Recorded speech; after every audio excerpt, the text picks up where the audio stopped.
Episode 3 शुरू क्रम से पहले वीडियो को लाइक और चैनल को सब्सक्राइब जरूर करें। आरशी माया से हल्का सा दूर हुई और ऊपर से लेकर नीचे तक उसे चेक करने लगी। माया बिना किसी एक्सप्रेशन के उन्हें देख रही थी। उसे कोई फर्क नहीं पड़ रहा था आरशी को देखकर। माया ने एक नजर उस ड्रेस को देखा और फिर आरशी को देखकर बिना किसी भाव के बोली, मुझे कपड़े चाहिए, घर जाना है और प्लीज आप अपना रोने धोने का ड्रामा बाद में कर लेना, अभी मेरा ये सब देखने का मूड नहीं है। You can understand, I truly से आपका रोना सुनकर मुझे मरने वाली फीलिंग आ रही है। मैं जिंदा हूँ तो प्लीज रोना बंद कीजिए। बोलते हुए उसके चेहरे पर बोरियत भरे एक्सप्रेशन नजर आ रहे थे। ये सुनते ही आरशी ने एकदम से माया के चेहरे को देखा जो बिना किसी भाव के खुद उन्हें ही देख रही थी। आरशी को माया बदली बदली सी लग रही थी। माया जैसी भी हो पर वो इस टोन में आरशी से कभी बात नहीं कर सकती थी जिस तरह वो अभी बात कर रही थी। खैर आरशी ने इस बात पर ज्यादा ध्यान नहीं दिया और अपने आंसू साफ करते हुए बोली, नहीं बेटा हम नहीं रो रहे हैं और हम एक बार डॉक्टर से पूछ ले कि अभी तुम्हें घर ले जा सकते हैं या नहीं। अगर वो छुट्टी दे देते हैं तो फिर हम सब घर चलेंगे। माया बीच में बोली, मुझे अभी यहाँ से जाना है, डॉक्टर गया भाड़ में एंड अगर मैं 10 मिनट से ज्यादा यहाँ और रुकी ना तो मेरा दम जरूर घुट जाएगा। हो सकता है आप अपनी बेटी को हमेशा के लिए खो दो, फिर पूछते रहना डॉक्टर से जो पूछना है। ये सुनते ही अभिमान तेज आवाज में बोले, माया ये क्या बोल रही हो, और यहाँ हम तुम्हारी वजह से ही है, तुमने ही सुसाइड। इतना बोल वे एकदम से चुप हो गए। उन्होंने कस के अपनी आंखें बंद कर ली और हाथों की मुठ्ठियां कस ली। वो खुद को कंट्रोल करने की कोशिश कर रहे थे। वे माया से बहुत प्यार करते थे और अभी वे उस पर गुस्सा नहीं करना चाहते थे। अभिमान की आवाज सुनकर माया ने पीछे पलट उनकी तरफ देखा और अपने दोनों हाथ सीने पर फोल्ड करके बिना किसी भाव के बोली, फिनिश योर पॉइंट। सुन रही हूँ मैं, बहुत कम लोगों को मेरे सामने बोलने का मौका मिलता हुई आपको मिला है, सो जो बोलना है बोलिए। बोलते हुए उसके फेस पर शून्य एक्सप्रेशन थे। अभिमान ने एकदम से अपनी आंखें खोल माया को देखा। वे गौर से माया को देख रहे थे। उन्हें माया आज बदली बदली लग रही थी। जो कॉन्फिडेंट और बोलने का एरोगेंट लहजा माया की बातों में झलक रहा था वो उनकी बेटी का नहीं था। उनकी बेटी ज्यादा किसी के समाने बोल ही नहीं पाती थी। वो बुजदिल थी तभी तो वो 3 बार सुसाइड की कोशिश कर चुकी थी, पर अभी सामने खड़ी लड़की कहीं से भी बुजदिल नजर नहीं आ रही थी। अभिमान जी को कहीं ना कहीं माया को ऐसे देखकर खुशी भी हो रही थी। वे हमेशा से चाहते थे कि उनकी बेटी स्ट्रॉन्ग और एलिगेंट हो, पर माया कभी ऐसी नहीं थी और अभी उसे ऐसे देख उनके चेहरे पर हल्के खुशी के भाव झलक रहे थे।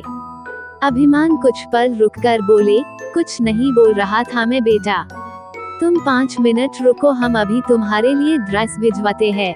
बोलते हुए उन्होंने अपना फोन निकाला और उसमें किसी को मैसेज करके फोन को वापस पैंट की पॉकेट में रख लिया। अभिमान जी ने आरशी की तरफ देखा और कहा, आरशी जी चलिए, माया को थोड़ी देर आराम करने दीजिए। बोलकर उन्होंने माया की तरफ देखा और हल्की स्माइल के साथ बोले, बेटा तुम रेस्ट करो, हमने ड्रेस के लिए बोल दिया है, 5 मिनट में तुम्हारे कपड़े आ जाएंगे। बोलते हुए उन्होंने एक नजर टेबल पर रखी ड्रेस को देखा और फिर आरशी के साथ रूम से बाहर निकल गए। उन दोनों के जाने के बाद माया बेड पर बैठ गई। उसकी नजरें एक टक फ्लो को घूर रही थी। वो कुछ सोच रही थी पर क्या ये तो सिर्फ वही जानती थी। अचानक ही माया के होंठों पर क्रीपी स्माइल आ गई। कुछ देर बाद वार्ड के डोर पर नॉक हुआ। माया ने एक नजर डोर को देखा और फिर खड़ी हो डोर ओपन कर सामने देखा। सामने एक गार्ड अपना सर झुकाए हाथ में एक बैग पकड़े खड़ा था। माया ने उसके हाथ से वो बैग लिया और डोर को वापस बंद कर दिया। माया ड्रेस को लेकर वॉशरूम में आई और वो ड्रेस पहनने लगी। कुछ देर बाद माया वॉशरूम से बाहर आई।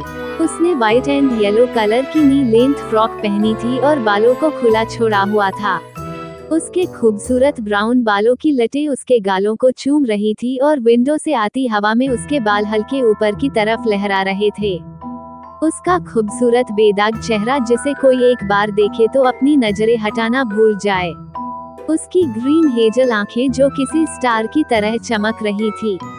उसके चेहरे का वो नूर जो शायद आज पहली बार देखने को मिल रहा था। आज सबके सामने वो चेहरा आने वाला था जिसे देखा तो बहुत से लोगों ने था, पर उसका स्वेग पहली बार देखने को मिलने वाला था। माया वार्ड से बाहर निकली और तभी उसकी नजर सामने खड़े अभिमान और आरशी पर पड़ी। अभिमान के हाथों में कुछ डॉक्यूमेंट थे जो शायद माया के डिस्चार्ज पेपर्स थे। आरशी की नजरें माया पर पड़ी। उन्होंने अभिमान से कुछ बोलने के लिए अपना मुंह खोला ही था, पर सामने माया को देख उनका मुंह खुला का खुला रह गया। वो अभिमान से क्या बोलने वाली थी ये भूल चुकी थी और बस माया को देखे जा रही थी। अभिमान हल्की स्माइल करते हुए माया को देख रहे थे। अभी उनका सीना गर्व से चौड़ा हो गया था। आने जाने वाला hospital staff, nurse, ward boy और कुछ पेशेंट मुड़ मुड़ कर माया को देख रहे थे। माया बिना किसी पर ध्यान दिए अभिमान और आरशी की तरफ आ रही थी। उसके चलने का तरीका किसी मॉडल की तरह था। माया जहाँ से भी गुजरती उसके आसपास खड़े लोगों का दिल जोरों से धड़कने लगता। लड़के तो लड़के लड़कियां भी उसे आंखें फाड़कर देख रही थी। वो किसी आसमान से उतरी सुंदर परी की तरह लग रही थी। उसे ये खूबसूरती आरशी से विरासत में मिली थी। आरशी अपने टाइम की बहुत खूबसूरत मॉडल रह चुकी थी। उन्होंने 19 साल की उम्र में मिस यूनिवर्स का खिताब भी जीता था, जो कि अपने आप में बहुत गर्व की बात थी। माया उन दोनों के सामने आकर रुकी और बिना किसी भाव के बोली, चले। माया की आवाज सुनकर आरशी एकदम से अपने होश में आई। उसने जल्दी से अपना मुंह बंद किया और धीरे से बोली, हाँ चलो बेटा। बोलकर उसने माया का हाथ पकड़ लिया और सामने देखते हुए चलने लगी। माया ने एक नजर अपने हाथ को देखा और फिर आरशी को देखने लगी। उसे आरशी को देखकर अजीब सा फील हो रहा था। उसे एक अलग ही अपनेपन का एहसास हो रहा था और शायद इसी एहसास की वजह से वो अपना हाथ पीछे नहीं खींच पा रही थी। उसी अपनेपन की फीलिंग ने उसे अपना हाथ आरशी के हाथ से छुड़ाने की परमिशन नहीं दी। माया बिना किसी भाव के आरशी के साथ चल रही थी। अभिमान जी माया के बराबर में चल रहे थे और उनके पीछे ब्लैक यूनिफॉर्म पहने 4 बॉडीगार्ड हाथों में गन पकड़े चल रहे थे। इस वक्त वे सबका सेंटर ऑफ अट्रैक्शन बने हुए थे। That's for its today guys, मिलते हैं नेक्स्ट पार्ट में।